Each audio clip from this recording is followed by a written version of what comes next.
Gata po tayo ng papaya. So, ilalagay na po ang luya. Papitpit lang po yan para mas malasa. Sunod po ang bawang. Maraming bawang. Sibuyas. At ang pangalawang gata ang kasunod.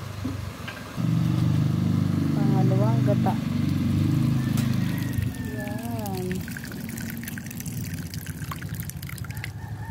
At syempre ang sili.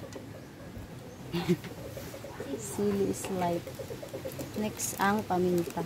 Durog. Durog na paminta. Halo-halo na po yan. So ayan, kumukulo-kulo na po. Kaya ibuhin lang, tapos lalagay na natin yung pangalawang unang gata.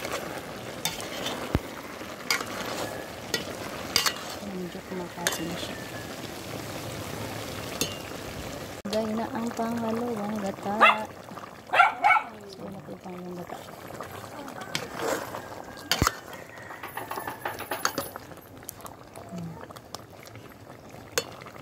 Ayan, lalagay na po natin ang secret. Ay, secret. Hindi na secret. Ito na po ating pang sahog. Sardinas.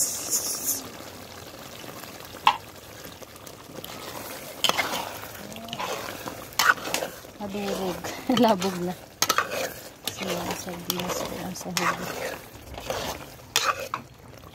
Ayan, ito na. So, ayan na po ang aking ginataang